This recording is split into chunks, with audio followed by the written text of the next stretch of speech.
ஆண்டவராகிய இயேசு கிறிஸ்துவின் நாமத்தில் உங்கள் அனைவருக்கும் காலை வாழ்த்துக்களை தெரிவித்துக் கொள்கிறேன். மீண்டுமாய் 316 சேனல் மூலமாக உங்களை சந்திப்பதில் பெரும் மகிழ்ச்சி அடைகிறேன். நீங்களும் மகிழ்ச்சியோடு இருப்பீர் என்று சொல்லி நம்புகிறேன். இன்றைக்கு ஒரு புதிய தலைப்போடு கூட நாம் ஆண்டவர் ஆவியானுடைய துணை கொண்டு நாம் தியானிக்கலாம். நீங்கள் முடிந்தவுடன் ஸ்கிரீனில் தெரியும் அந்த நம்பருக்கு தொலைபேசியின் மூலம் எப்பொழுது வேண்டுமானாலும் நீங்கள் தொடர்பு கொள்ளலாம். உங்களுக்காக பதில் சொல்வதற்கு ஆவியானுடைய துணை கொண்டு காத்திருக்கிறேன். இப்பொழுது மனோ அப்படின்ற ஒரு தலைப்புல பாக்குறோம். அதுல மனோன்றதுல என்னென்ன வருதோ அதை ஒரு 3 தலைப்புகள்ல நேரத்தை கருதி நாம் தியானிக்கலாம். அது தலைகளை தாழ்த்தி நாம் ஜெபிப்போம். தெய்வத்தின் சந்நிதானம் என் உள்ளத்தில் ஆனந்தமே, காருண்யமாம் அவர் சத்தம் எந்தன் காதுகளுக்கின்பமே, தளர்ந்த மனம் புதிதாக்கும் நல்லன்பு தகந்த என் ஆத்துமா சாந்தி தரும், அவர் தரும் வாக்கு தத்தங்கள் உன்னை அனுதினம் வழி நடத்தும். தெய்வத்தின் சந்நிதானம் என் உள்ளத்தில் ஆனந்தமே, காருண்யமாம் அவர் சத்தம் எந்தன் காதுகளுக்கின்பமே, உலகத்தில் உன்னிலை நிற்பந்தமே, நோக்கிடு கல்வாரி நாயகனை, இயேசுவின் பாதத்தில் வீழ்ந்திடுவாய் ஆறுதல் கண்டிடுவாய், இயேசுவின் பாதத்தில் வீழ்ந்திடுவாய் ஆறுதல் கண்டடைவாய். தெய்வத்தின் சந்நிதானம் என் உள்ளத்தில் ஆனந்தமே, காருண்யமாம் அவர் சத்தம் எந்தன் காதுகளுக்கின்பமே. ஸ்தோத்திரிக்கிற ஆண்டவரே, துதிக்கிற ராஜா, நீங்க பேசுங்க ஆண்டவரே, நாங்க கேட்கிறோம். இயேசுவின் நாமத்தில் பிதாவே, ஆமென். முதலாவது வாசிக்கலாம். லேவியராகமம் 19:5. நீங்கள் சமாதான பலியை கர்த்தருக்கு செலுத்தினால் அதை மனோற்சாகமாக செலுத்துங்கள். பாருங்க, மன உற்சாகமாய் செலுத்துங்கள். நீங்க சமாதான பலிகளை செலுத்தினால், நீங்கள் கர்த்தருக்கு செலுத்தினால் அதை என்ன செய்யணுமா? மனோ உற்சாகமாய் செலுத்துங்கள் என்று சொல்லி சொல்லப்பட்டிருக்கு. பாருங்க, சியர்ஃபுல் மைண்டோட, மன உற்சாகத்தோடு, நம்ம சோர்ந்து போய் கவலைப்பட்டு சலித்து போய் அப்படிலாம் செய்யக்கூடாது. மனோ உற்சாகமாய் நீங்கள் செலுத்த வேண்டும். பலிகள் பல விதம் இருக்குது. அதுல பாவ நிவாரண பலி, ஸ்தோத்திர பலி, சர்வாங்க தகன பலி, குற்ற நிவாரண பலி, போஜன பலி, என் பான பலின்னு சொல்லி ஒரு 10 விதமான பலிகள் காணப்படுகிறது. இங்க ஆண்டவர் சொல்றது என்ன, சமாதான பலியை நீங்க கர்த்தருக்கு செலுத்தும் போதே மனோ உற்சாகமாய் நீங்கள் செலுத்த வேண்டும் என்று சொல்லப்பட்டிருக்கிறது. பாருங்க, அதுல எண்ணாகமோ 6:13 முதல் பகுதி வாசிங்க. நசரேயனுக்குரிய பிரமாணமாவது அவன் விரதம் காக்கும் நாட்கள் நிறைவேறின. அதை அடுத்ததும் படிங்க. அன்றே அவன் ஆசாரிப்பு கூடார வாசலிலே வந்து சர்வாங்க தகன பலியாக 1 வருஷத்து பழுதற்ற ஒரு ஆட்டுக்குட்டியையும், பாவ நிவாரண பலியாக 1 வருஷத்து பழுதற்ற ஒரு பெண் ஆட்டுக்குட்டியையும், சமாதான பலியாக பழுதற்ற ஒரு ஆட்டுக்கடாவையும். போதும். பாருங்க, நசரேயனுக்குரிய பிரமாணமாவதுன்னு சொல்லப்பட்டிருக்கு. அப்படின்னா அந்த நசரேயன் யார் என்று சொல்லும் போது நம்முடைய ஆண்டவராகிய இயேசு கிறிஸ்துவை இந்த இடத்துல குறிப்பிடப்படுகிறது.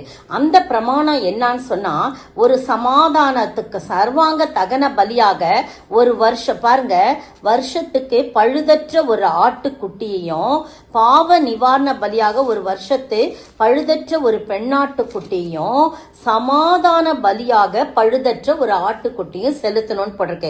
நசரேயன் என்று சொல்லி நம்முடைய ஆண்டவராக இயேசு கிறிஸ்துவுக்கு பெயர். மத்தேயு 2:23 இயேசுவே நசரேயன் என்று நாசரேத் ஊரிலிருந்து வந்தப்பனால அவரை நசரேயன் என்று அழைக்கப்படுறாங்க.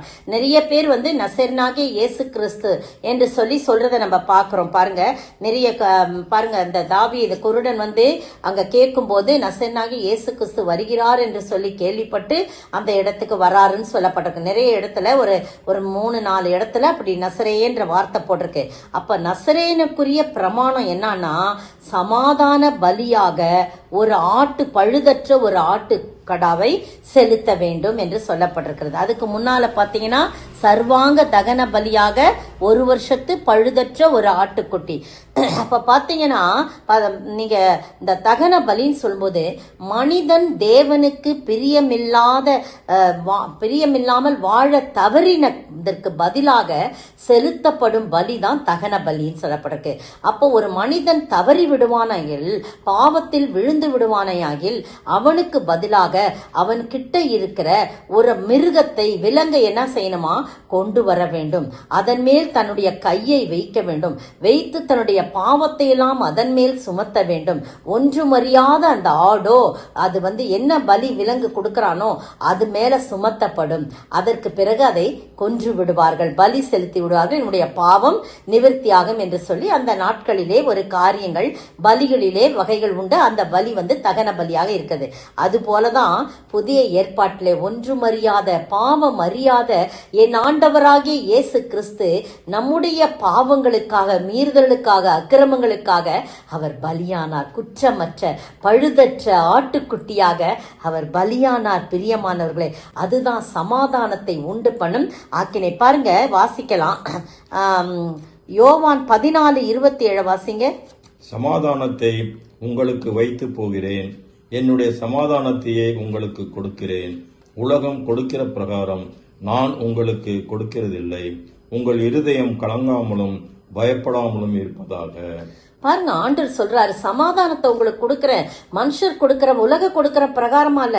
நான் என் சமாதானத்தை ஒரு வித்தியாச முறையிலே, நானே சமாதான பலியாக நான் இந்த உலகத்துல நானு என்னை ஒப்பு கொடுக்கிறதுக்காக தான் வந்தேன். இந்த உலகத்திலே சமாதானம் கிடைப்பதற்காக என்னையே நான் என்ன பண்ண, பலியாக கொடுத்த. இன்னொரு வசனம் கூட வாசிக்கலாம். ஏசாயா 53:5 வாசிங்க. நம்முடைய மீறுதலின் நிமித்தம் அவர் காயப்பட்டு, நம்முடைய அக்கிரமங்களின் நிமித்தம் அவர் நொறுக்கப்பட்டார். நமக்கு சமாதானத்தை உண்டு பண்ணும் ஆக்கினை அவர்கள் மேல் வந்தது. அவருடைய தழும்புகளால் குணமாகிறோம். பாத்தீங்கன்னா, நமக்கு சமாதானத்தை உண்டு பண்ணும்படியாக நம்முடைய பாவம் என்னும் ஆக்கினைகள்லாம் அவர் மேல் வந்ததாம். தேவன் அவரை நொறுக்க சித்தமானார். அவர் அக்கிரமக்காரர் ஒருவராக எண்ணப்பட்டார். பிரியமானவர்களே, நீங்களோ நானும் இந்த லெந்து நாட்களிலே இது சடங்கு சாஸ்திரங்களாக இல்ல, உண்மையாகவே ஆண்டவருடைய பாடுகளையும் மரணத்தையும் நினைவு கூற வேண்டும். மனோ உற்சாகமாய் அந்த சமாதான பலிகளை கர்த்தருக்கு செலுத்த வேண்டும் என்று சொன்னால், புதிய ஏற்பாட்டிலே சமாதான கர்த்தராகிய ஆண்டவர் நமக்காக பலியானார். பிரியமானவர்களே, அந்த சமாதான கர்த்தருக்கு நம்மை முழுவதுமாய் மனோ உற்சாகமாய் நம்மை அர்ப்பணிக்க வேண்டும். ஆண்டவரே, என் பாவத்திற்காக, என் அக்கிரமத்திற்காக நீர் நொறுக்கப்பட்டு உடைக்கப்பட்டீர். ஆண்டவரே, பலியாக எனக்காக ஒரு பாவம் அறியாத நீர் ஆண்டவரே எனக்காக பலியானீர். தகன பலியாக அன்றைக்கு எப்படி விலங்குகள் செலுத்தப்பட்டதோ அதுபோல நீங்க எனக்காக ஒரு பாவம் அறியாத, என்னுடைய பாவத்துக்காக ஒரு பாவம் அறியாத நீர் பலியானீர். அதற்காக சமாதானத்தை எங்களுக்கு கொடுக்கும்படியாக உண்டு பண்ணும் ஆக்கினை உம்மேல் வந்தது என்று சொல்லி நம்மை முழுவதுமாய் மனோ உற்சாகமாய் அர்ப்பணிக்க வேண்டும். பிரியமானவர்களே, அன்றைக்கு சமாதான பலிகளை கர்த்தருக்கு மனோ உற்சாகமாய் கொடுக்க வேண்டும் என்று சொன்ன ஆண்டவர் இன்றைக்கு மனோ உற்சாகமாய் உங்களை எனக்கு கொடுங்கள், நான் உங்களுக்காக நான் என்னை கொடுத்திருக்கிறேன், சமாதானத்தை உண்டு பண்ணும்படியாக உங்கள் ஆக்கினையெல்லாம் என் மேல் எடுத்துக்கொண்டேன். எனவே நீங்கள் உங்களை என்னிடத்திலே அர்ப்பணியுங்கள் என்று சொல்கிறார். அந்த அர்ப்பணிப்பின் சத்தத்தை கேட்டு நாமும் கூட என்ன செய்யணும், அவரிடத்திலே அர்ப்பணிக்க வேண்டும். ஒரு சம்பவம் மட்டும் சொல்ல விரும்புகிறேன். அதுல பாருங்க, என்னுடைய சமாதானத்தையே உங்களுக்கு வைத்து போகிறேன் என்று சொன்ன ஆண்டவர் ஒரு சம்பவத்தை குறித்து நான் அதை படித்தேன். அதை உங்களோடு கூட நான் பகிர்ந்து கொள்ள விரும்புகிறேன். சும்மா சாதாரண ஒரு காரியம் தான். பாருங்க, நீர்மூழ்கி கப்பல்ல ஒரு இரவு முழுவதும் கடலுக்குள் இருந்து விட்டு காலையிலே அது கரைக்கு வருகிறது. துறைமுகம் சேர்ந்தது.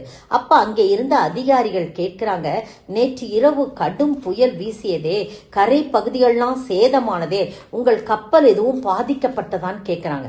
அப்போ இவங்க சொல்றாங்க, புயலா பாதிப்பா, எந்த சேதமும் இல்லையே, எங்களுக்கு ஒண்ணுமே தெரியாத, நாங்கள் கடலின் ஆழத்தில் அல்லவோ இருந்தோம், அதனால எங்களுக்கு எதுவுமே தெரியவில்லை என்று சொல்லி வெளியே என்ன புயல் அடித்தாலும் என்ன கடல் எந்த விதமான பிரச்சனை ஆனாலும் எங்களுக்கு அது ஒண்ணுமே தெரியல அப்படின்னு சொல்றாங்க.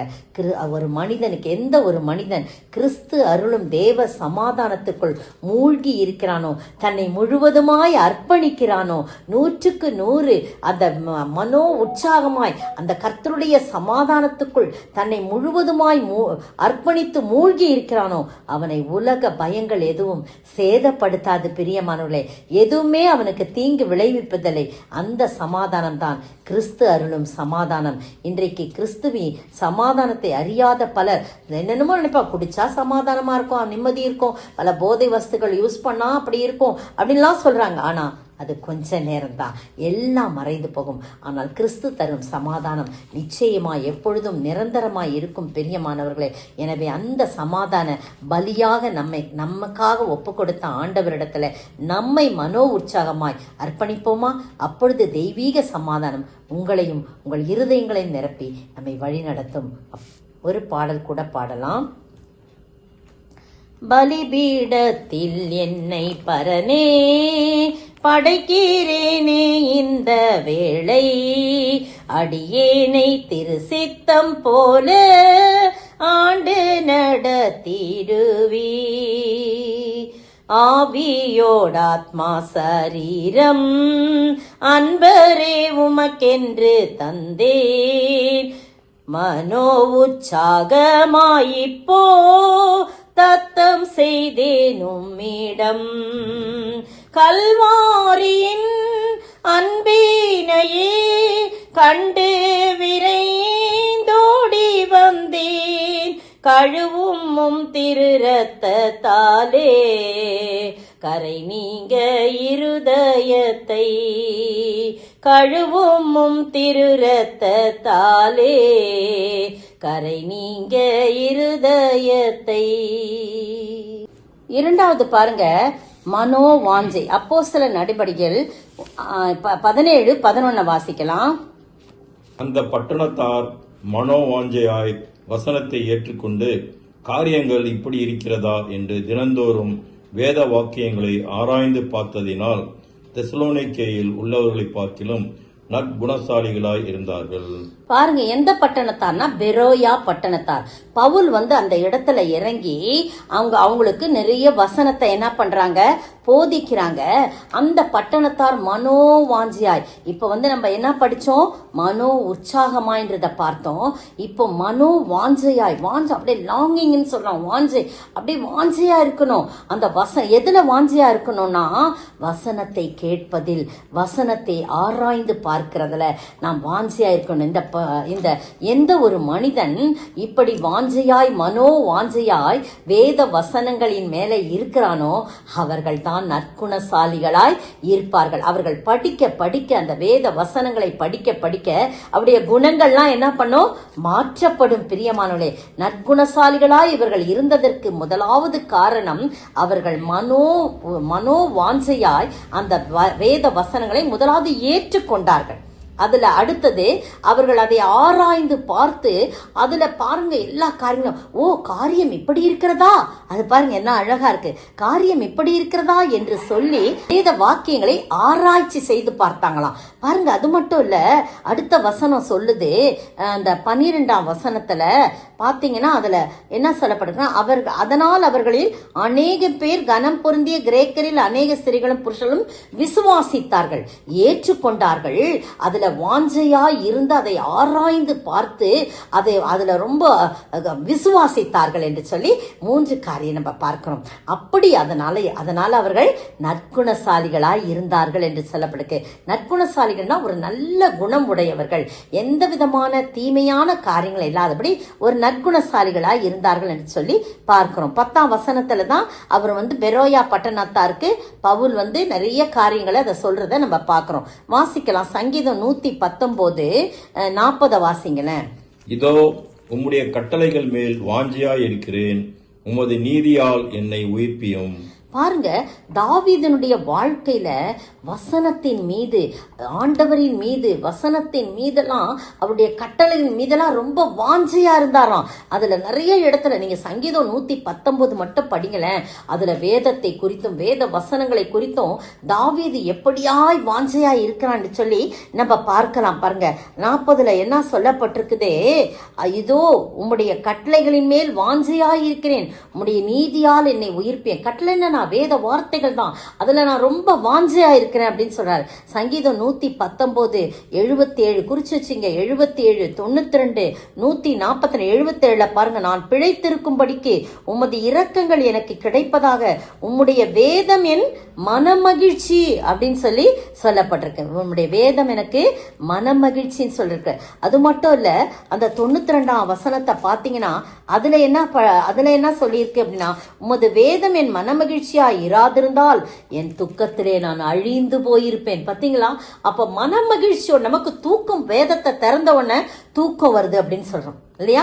ஆனா ஆண்டவரிடத்துல அந்த மனோ வாஞ்சையாய் அந்த வேத வசனங்களை பெரோயா பட்டணத்தார் எப்படி ஏற்றுக்கொண்டு அதிலே வாஞ்சியோட ஆராய்ச்சி செய்து விசுவாசித்தார்களோ, அதனால நற்குணசாலிகளாய் மாற்றப்பட்டார்களோ, அது போல தாவீதனுடைய வாழ்க்கையிலும் நற்குணசாலியாய் இருந்தான். அவனை எதிர்த்து வந்தவர்கள் எத்தனை பேரா இருந்தாலும் இவன் எதிர்க்கவில்லை, அமைதலோடு இருந்தார். கர்த்தர் அவனை பாதுகாத்து கொண்டார். பாருங்க, 1 சாமுவேல் 24:17 ஒரு சம்பவம் சொல்லப்பட்டிருக்கு. தாவீதை பார்த்து, நீ என்னை பார்க்கிலும் நீதிமான், நீ எனக்கு நன்மை செய்தாய், நானோ உனக்கு தீமை செய்தேன்.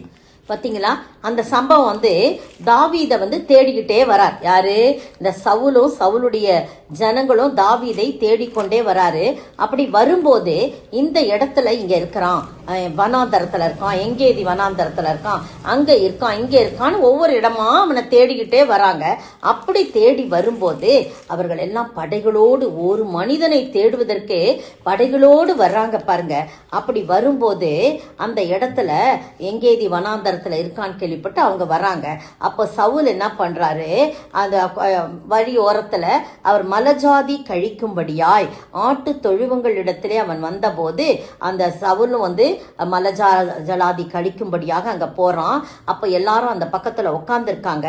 தாவீதின் மனுஷர் அவனை நோக்கி இதோ சொல்றாங்க, இதோ பாரு, கடவுள் உனக்கிட்ட சவுலை ஒப்பு கொடுத்துட்டாரு, உனக்கு எதிராக வந்தவன நீ போய் இதுதான் தருணம், முடிச்சிடலாம், வேலையை முடிச்சிடலாம் அப்படின்னு சொல்லி வழி வாய்க்கால்கள் ஆண்டவர் ஏற்படுத்தி கொடுத்திருக்கான்னு சொல்லி சொல்றாங்க.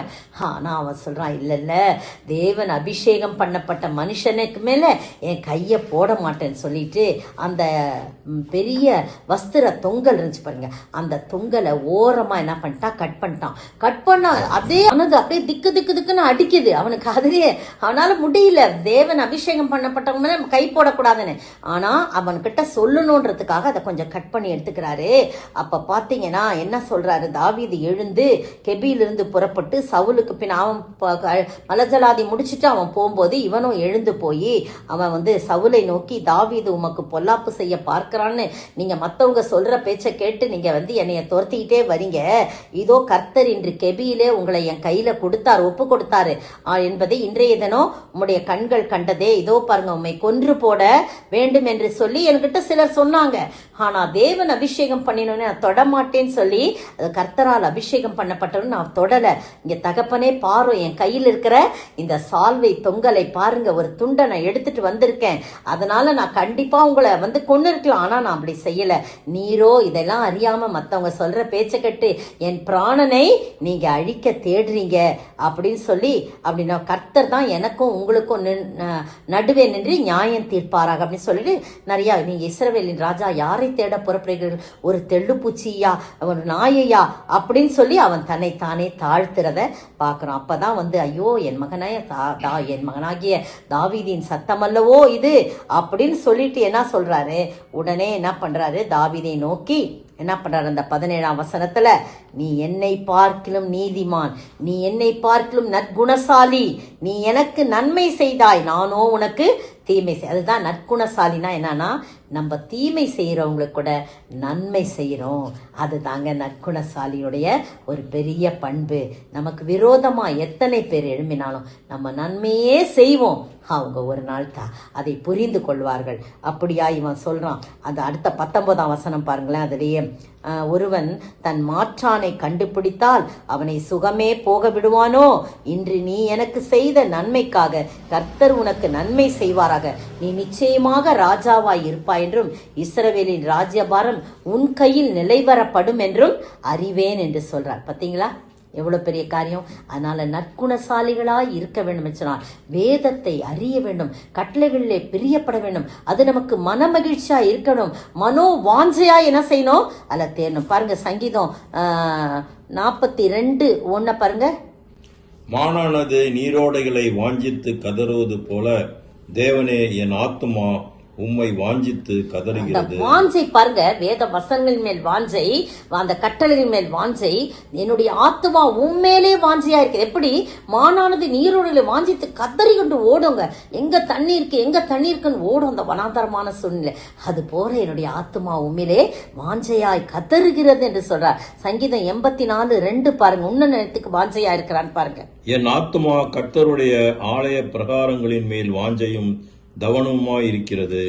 என் இருதயமும் என் மாம்சமும் ஜீவனுள்ள தேவனை நோக்கி கம்பீர சத்தம் இடுகிறது. பாருங்க, என் ஆத்துமா கர்த்தருடைய ஆலய பிரகாரங்களில் வாஞ்சையும் தவனமாய் இருக்கு, தாகமாய் இருக்கிறதுன்னு சொல்லி சொல்லப்பட்டிருக்கு. அடுத்து பாருங்க எஸ்ரா 7:10 பாருங்க. அங்க வேத பாரகனாகிய எஸ்ரா அப்படின்னு சொல்லப்பட்டிருக்கு. பாருங்க அவர் என்ன செய்யறாருன்னு. கர்த்தருடைய வேதத்தை ஆராயவும் அதன்படி செய்யவும் இஸ்ரவேலிலே கட்டளைகளையும் நீதி நியாயங்களையும் உபதேசிக்கவும் எஸ்ரா தன் இருதயத்தை பக்குவப்படுத்தி இருந்தார். எதுக்கு பக்குவப்படுத்தி கொண்டார் இருதயத்தை? கர்த்தருடைய வேதத்தை போதிக்கவும் அதுபடி நடக்கவும் எஸ்ரா தன்னுடைய அந்த நீதி நியாயங்கள் எல்லாம் மற்றவர்களுக்கு சொல்லவும் எஸ்ரா தன் இருதயத்தை பக்குவப்படுத்தினான். அவன் பேரே வேதபாரகன். வேதபாரகனாகிய எஸ்ரா என்று அவனை குறித்து சொல்லப்பட்டிருக்கிறது. ஓசியா 4:6 பாருங்க. என் ஜனங்கள் அறிவில்லாமையினால் சங்காரமாகிறார்கள். நீ அறிவை வெறுத்தாய், ஆகையால் நீ என் ஆசாரியனாய் இராதபடிக்கு நானும் உன்னை வெறுத்து விடுவேன். நீ உன் தேவனுடைய வேதத்தை மறந்தாய், ஆகையால் நானும் உன் பிள்ளைகளை மறந்து விடுவேன். எவ்வளவு பெரிய பயங்கரம். நம்ம பெற்றோர்களாகிய நாம வேதத்தை மறந்தால் கர்த்தர் யாரை மறந்து விடுவாராம்? நம்மள இல்ல, நம்முடைய பிள்ளைகளை மறந்து விடுவாராம். அதற்காக வேண்டியாது மனோ உற்சாகமாய் மனோ வாஞ்சியாய் வேதத்தை படிக்க வேண்டும். பிரியமானவர்களே, கர்த்தர் நம் பிள்ளைகளை மறந்து விடுவார். அவர் மறந்து விட்டால் நாம் எங்கே போக முடியும்? நம் பிள்ளைகள் எங்கே போக முடியும்? பிரியமானவர்களே, எனவே மனோ வாஞ்சியாய் வேதத்தை படிக்க வேண்டும். அது மட்டும் இல்ல, யோவான் 5:39 வாசிங்க. வேத வாக்கியங்களை ஆராய்ந்து பாருங்கள், அவைகளால் உங்களுக்கு நித்திய ஜீவன் உண்டென்று எண்ணுகிறீர்களே, என்னை குறித்து சாட்சி கொடுக்கிறவைகளும் அவைகளே. பாத்தீங்களா? வேத வாக்கியங்களை ஆராய்ந்து பாருங்கள், அதுதான் நித்திய ஜீவனை கொடுக்கிறது. அதுதான் எல்லாம் அது நித்திய ஜீவனையும் அது உயிருள்ளதுமாய் இருக்கிறது. என்னை குறித்து சாட்சி இடுகிறது என்று சொல்லப்படுகிறது. வேத வசனங்கள் கர்த்தரை குறித்து சாட்சி இடுகிறது. எனவே மனோ வாஞ்சையாய் வேதத்தை தேடுவோமா? ஒரு காரியத்தை மட்டும் சொல்றேன் பாருங்க. அந்த வேத வசனங்களினாலே ஆசீர்வாதங்கள் நிறைய போடப்பட்ட சம்பவங்கள். அதுல 1-2 மட்டும் சொல்றேன். உலகத்தை அசைத்த தேவனுடைய மனுஷனாகிய பில்லி தன் வாழ்க்கையின் அனுபவங்களை எல்லாம் திரும்பி பார்த்துவிட்டு அவர் சொல்றார், இந்த உலகத்தில் ஒரு பாக்கியமான வாழ்வு வாழும்படி கர்த்தர் எனக்கு கிருபை செய்தார், உதவி செய்தார். அதற்கு காரணம் என்ன தெரியுமா? இந்த வேத புத்தகமே என்றார். அவர் வேதாகமத்தை திரும்ப திரும்ப ஆராய்ந்து படித்தவர். 4000க்கும் மேற்பட்ட பிரசங்கங்களை வேத வசனத்திலிருந்து ஆயத்தம் செய்தவர். அதனாலதான் சொல்றார், வேதத்தை ஆராய்ந்து பாருங்கள். பெரோயா பட்டணத்தார் எப்படி மனோ வாஞ்சையாய் வசனத்தை ஏற்றுக்கொண்டு காரியங்கள் இப்படி இருக்கிறதா என்று சொல்லி அவர்கள் ஆராய்ந்து பார்த்து ஏற்றுக்கொண்டார்களோ அதுபோல இந்த பில்லி கிரகம் என்ன பண்ணாராம்? வேதத்தை ஆராய்ந்து படித்தாராம். ஒரு வேதமும் டைரியும் சொல்லி ஒரு காரியத்தை படிச்சேன். ஒரு டைரி பேசுதான். இது ஒரு கற்பனை டைரி தான். இத பாருங்க, ஒரு தேதி போட்டிருக்கு, ஏப்ரல் 21. இன்று புதுமண தம்பதியருக்காக நான் பரிசாக அளிக்கப்பட்டேன். ஏராளமான பரிசு பொருட்களும் பண உனக்கு அவர்களுக்கும் கிடைத்த வரவேற்பு எனக்கு கிடைக்கவில்லை அப்படின்னு சொல்லுது. அடுத்தது ஏப்ரல் 26ஆம் தேதி, 21 கல்யாணம் ஆகுது, 26ஆம் தேதி இன்று இருவரும் சேர்ந்து ஆலயத்துக்கு போகிறார்கள். என்னையும் கையில் எடுத்துக்கொண்டனர் ஒரு கௌரவ பொருளாக.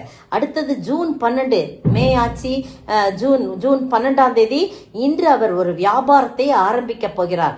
காலையிலே என்னை தேடியது ஆச்சரியமாக இருந்தது. வேதத்தின் மத்திய பகுதியை திறந்தார், ஒரு வசனத்தை வாசித்தார். அதோடு July, August, September, October, November ஒன்னும் வேதத்தை தொடவே இல்லை. டிசம்பர் 2 பல மாதங்களாகிவிட்டது. திடீரென்று என்னை தேடினார்கள். மனைவி கெட்ட சொப்பனம் கண்டு அலறவே திடுக்கிட்டு விழித்த அவர்கள் என்னை எடுத்துக்கொண்டு போய் தலையணை கடையில் வைத்து விட்டார்கள். இனி தினமும் என்னுடைய இடம் அங்கேதான் அப்படின்னு அங்கலாய்க்குது அந்த வேதமும் டைரியும். டிசம்பர் 15 வீட்டு வேலைக்காரிக்கு பிசாசு பிடித்து விடவே என்னை எடுத்துக்கொண்டு போய் வேலைக்காரின் தலையின் மேல் அடி அடி என்று அடித்தார்கள்.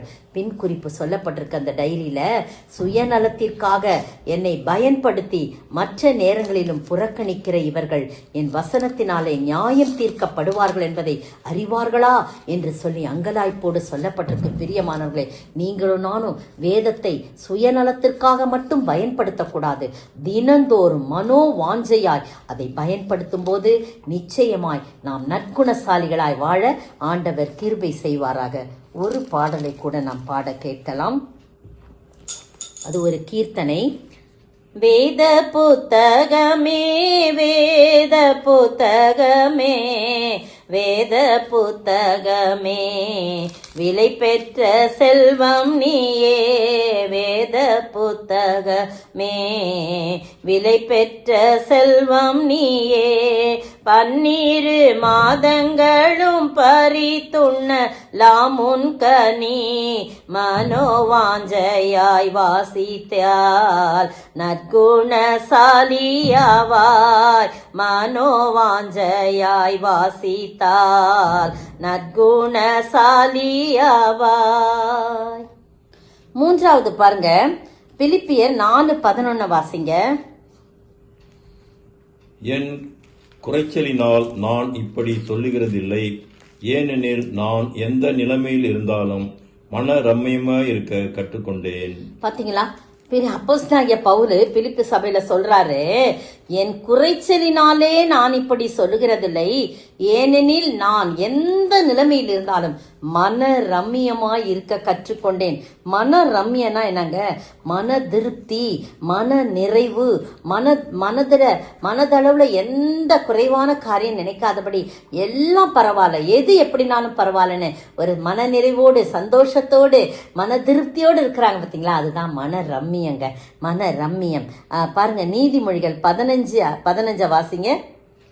சிறுமைப்பட்டவனுடைய நாட்கள் எல்லாம் தீங்குள்ளவைகள், மனரம்யமோ நித்திய விருந்து. மனரம்யமோ நித்திய விருந்தான். மனரம்யம் அப்படியே சோர்ந்து போய் முறுமுறுத்துக்கிட்டு, ஆண்டவர் பிடிக்கவே பிடிக்காது அந்த முறுமுறுப்பின் ஆவி, பேசுகின்ற ஆவி எதுவுமே அவருக்கு பிடிக்காது. பிரியமானவர்களே, அவருக்கு மன ரம்யம் தான் பிடிக்கும். மன மலர்ச்சி முக மலர்ச்சியை தரும்னு ஒரு வசனம் இருக்குது. அப்படியாய் கூட மன ரம்யம் என்ன போட்டிருக்கு நீதிமொழிகள்ல?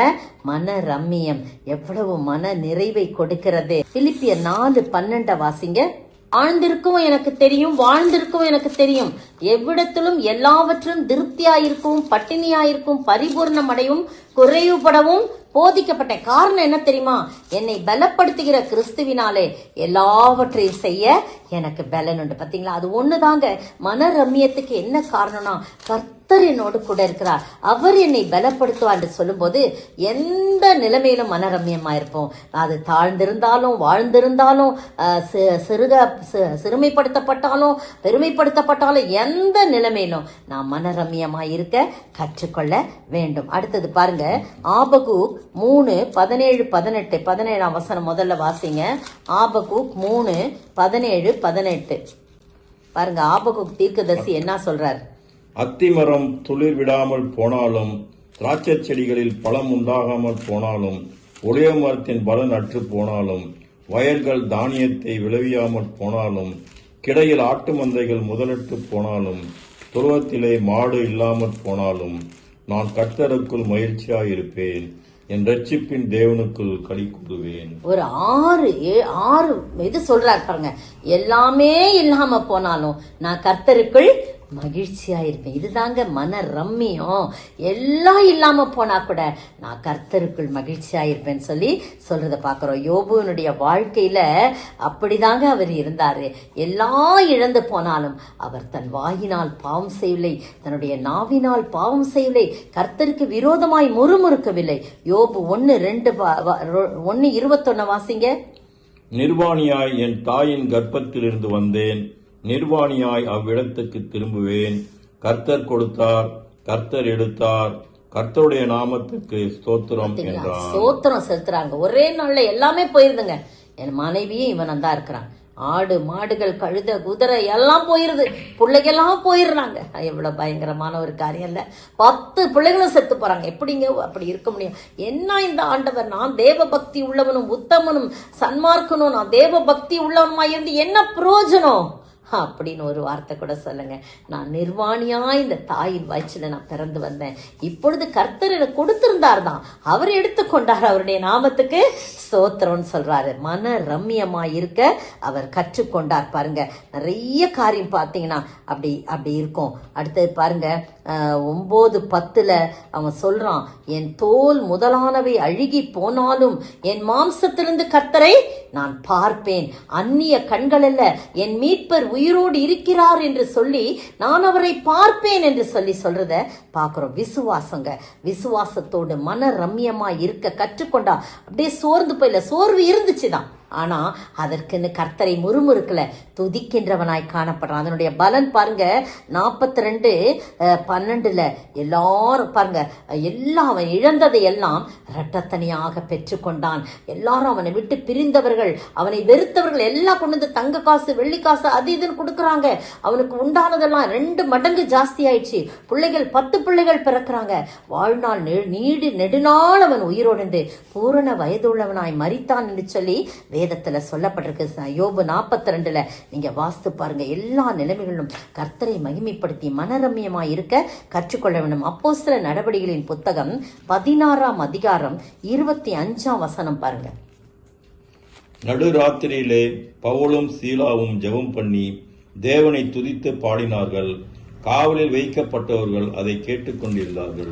பாத்தீங்களா, நடு ராத்திரில அந்த சந்தர்ப்பம் நமக்கு தெரியும். ஒன்றுமே தப்பே செய்யல, ஆனா அவர்கள் என்ன பண்ணாங்க, கலகக்காரர்கள் இவர்கள் வேத்த புரட்டுறாங்க, நம்ம ஜனங்களை கலக்குறாங்கன்னு சொல்லி அவர்களை பிடித்து சிறைச்சாலையில அடிக்கிறாங்க. அடித்து காயங்கள் ஏற்பட்டு தரதரென்று இழுத்து கொண்டு போய் தொழுமரத்துல மாட்டிட்டாங்க. அவ்வளோ வேதனைகள், வலிகள், ரத்தம் அவ்வளவுலாம் இருக்குது. ஆனா அவர்கள் அந்த நேரத்துல இப்படி பண்ணிட்டாரு ஆண்டவரே, நாங்க கர்த்தருக்காக தானே இருந்தோம் அப்படி சொல்லி எந்த முறுமுறுப்பும் இல்லாம மன ரம்மியமாய் துதித்து பாடி ஜெபித்தார்கள் என்று வேதம். எப்போ? நடுராத்திரியிலே. அதனால அவர்களுக்கு ஒரு மீட்பு கிடைத்தது. அவர்கள் மூலமாக ஒரு கூட்ட ஜனம் ரட்சிக்கப்பட்டார்கள், விடுதலையானார்கள். பிரியமானவர்களே, எனவே நீங்களும் நானும் மனரம்யமாய் இருக்கும்போது நமக்கு மட்டும் மீட்பல்ல, நம்மை சார்ந்தவர்களும் இவங்க எப்படி இப்படி இருக்காங்க, இவங்க எப்படி இப்படி இருக்காங்கன்னு சொல்லி ஒரு பெரிய ஆச்சரியமான காரியம் நடக்கும். எனவே பிரியமானவர்களே, நீங்களும் நானும் ஆண்டவருடைய சமூகத்துல எப்போதும் மனரம்யமாய் இருக்க கற்றுக்கொள்ள வேண்டும். மனோ உற்சாகமாய் சமாதான பலிகளை செலுத்த வேண்டும். சமாதான கர்த்தராகி அவர் நமக்காக பலியானார். அவ்விடத்திலே நம்மை பூர்ணமாய் ஒப்பு கொடுக்க வேண்டும். வேத வசனங்களின் மேலே நாம் தாகம் கொண்டவர்களாய், வாஞ்சை கொண்டவர்களாய் நாம் காணப்பட வேண்டும். அது மாத்திரமல்ல, மன ரம்மியமாய் நாம் காணப்பட வேண்டும். அப்போது நிச்சயமாய் நாம் ஆசீர்வதிக்கப்படுவோம். நம் மூலமாக அநேகர் ஆசீர்வதிக்கப்படுவார்கள். ஒரு சம்பத்தை மாற்ற நான் சொல்றேன். பரலோகத்துல 2 தேவ தூதர்கள் பெரிய பெரிய கூடைகளோடு பரலோகத்திலிருந்து கீழே இறங்கி வந்தாங்களாம். ஒரு தூதனுக்கு என்ன வேலைன்னா, அவங்க ஏறெடுக்கிற ஜபங்கள், விண்ணப்பங்கள், மன்றாட்டுகள், வேண்டுதல்கள் இவற்றையெல்லாம் சேகரிக்கணும். இன்னொருத்த என்ன செய்யணும், அவங்களுக்கு அவங்க ஏறெடுக்கிற ஸ்தோத்திரங்களையும் துதிகளையும் வைக்கணும். பாருங்க, விரைவாக வேகமாக விண்ணப்பங்கள், ஸ்தோத்திரங்கள், மன்றாட்டுகள் எல்லாம் வேகமா அந்த கூட நிரம்பிடுதுங்க. சுமக்க முடியாத அளவுக்கு அவ்வளவு ஜப வேண்டுதல் முறையிடுதல்கள் இருந்தது. ஆனா மற்ற தூதன் ஸ்தோத்திரங்களையும் தேவனை துதிக்கும் துதிகளையும் நன்றி செலுத்தும் வார்த்தைகளையும் சேகரிக்க ஆரம்பிக்கும் போது பாவம் அந்த கூடையில மிக குறைவான ஸ்தோத்திரங்களே வந்து சேர்ந்தனமா. நாள் முழுவதும் அலைந்து சேகரித்து கூடையில் கால் பகுதி கூட நிரம்பவில்லை. அவன் முகம் துக்கத்தால் வாடியது. தேவன் தம்முடைய பிள்ளைகளுக்கு ஏராளமான கிருபைகளை கொடுத்திருக்கிறார், வரங்களை கொடுத்திருக்கிறார், கிருபையின் தாளந்துகளை கொடுத்திருக்கிறார். எவ்வளவோ ஆசீர்வாதங்கள், உலக பிரகாரமா ஆசீர்வாதங்கள், ஆவிக்குரிய ஆசீர்வாதங்களாம் கொடுத்திருக்கிறார். நன்றி செலுத்த நாம் மறந்து போகிறோம். எப்பவுமே நெகட்டிவ்ஸை மட்டும் பார்த்து கொண்டு முறுமுறுக்கிறாக, சோர்ந்து போயிருக்கலாம், கவலையோடு இருக்கிறதா இருக்கிறோம். ஆனா ஆண்டவர் விரும்புகிற காரியம் நான் எப்பவுமே மனரம்யமாய் இருக்க வேண்டும். எந்த காலத்திலும் நாம் கர்த்தரை ஸ்தோத்திரிக்க, எல்லாவற்றிலும் ஸ்தோத்திரம் செலுத்துங்கள். அப்படி செய்வதே கிறிஸ்து இயேசுவுக்குள் உங்களை குறித்து தேவனுடைய சித்தமாய் இருக்கிறது என்று சொல்லி வேதம் சொல்லுகிறது. நீங்களும் நானும் அப்படிப்பட்ட ஆசீர்வாதம் கடந்து வர ஆண்டவர் தாமே கிருபை செய்வாராக. ஒரு பாடலை கூட நாம் பாடலாம். சந்தோஷம் வேணுமா, சமாதானம் வேணுமா, இயேசுவிடம் வாருங்களேன். துன்பங்கள் நீங்கிட, துயரங்கள் மாறிட, இயேசுவிடம் வாருங்களேன். இயேசு இயேசு இயேசுவாலே எல்லாம் கூடும், நம் நேசரேசு இயேசுவாலே எல்லாம் கூடும். கண்ணீரை துடைத்திடுவாரே, கரங்களை பிடித்திடுவாரே, கவலைகள் நீக்கி களி கூற செய்வார். இயேசுவிடம் வாருங்களே, நம் இயேசுவிடம் வாருங்களே. ஸ்தோத்திரிக்கிற ஆண்டவரே, துதிக்கிற ராஜா தகப்பனே, மனோ உற்சாகமாய் ஆண்டவரே, நாங்கள் ஆண்டவரே தகப்பனே உங்களிடத்திலே எங்களை ஒப்பு கொடுக்க வேண்டும் ஆண்டவரே. அப்பா, சமாதான கர்த்தராகிய நீர் எங்களுக்காக சமாதான பலியாக நீர் ஆண்டவரே எங்களுக்கு சமாதானத்தை உண்டு பண்ணும் ஆக்கினை உம்மேல் வந்தது. உம்மிடத்திலே எங்களை முழுவதுமாய் மனோ உற்சாகமாய் ஆண்டவரே நாங்களை அர்ப்பணிக்க உதவி செய்வீராக. உம்முடைய வார்த்தைகளை, வேத வசனங்களை ஆராய்ந்து பார்ப்பதிலே, ஏற்றுக்கொள்வதிலே, விசுவாசிப்பதிலே மனோ வாஞ்சியாய் இருந்து அதன் மூலம் நற்குணசாலிகளாய் காணப்பட உதவி செய்வீராக. மனரம்யமாய் எல்லா சூழ்நிலைகளும் மனரம்யமாய் இருக்க கற்றுக்கொண்டு அதன் மூலமாக நாங்களும் கர்த்தாவே எல்லா காரியங்களும் வெற்றி பெற எங்களை சார்ந்தவர்களை உமக்குள் வழிநடத்த நீர் கிருபை செய்ய வேண்டும் என்று உம்மை நோக்கி பார்க்கிறோம். கேட்டுக்கொண்டிருக்கிற, பார்த்து கொண்டிருக்கிற ஒவ்வொருவருக்கும் இந்த ஆசீர்வாதத்தை இந்த நாட்களிலே தந்து முறுமுறுப்பின் ஆவியெல்லாம் எடுத்து போட்டு கர்த்தருக்குள் மனமகிழ்ச்சியாய் மனரம்யமாய் காணப்பட நீர் உதவி செய்ய வேண்டும் என்று கர்த்தரும் மீட்பரும் ராஜாவுமாகிய இயேசு கிறிஸ்துவின் விலையேற பெற்ற நாமத்தில் ஜெபிக்கிறேன் பிதாவே. ஆமேன், ஆமேன்.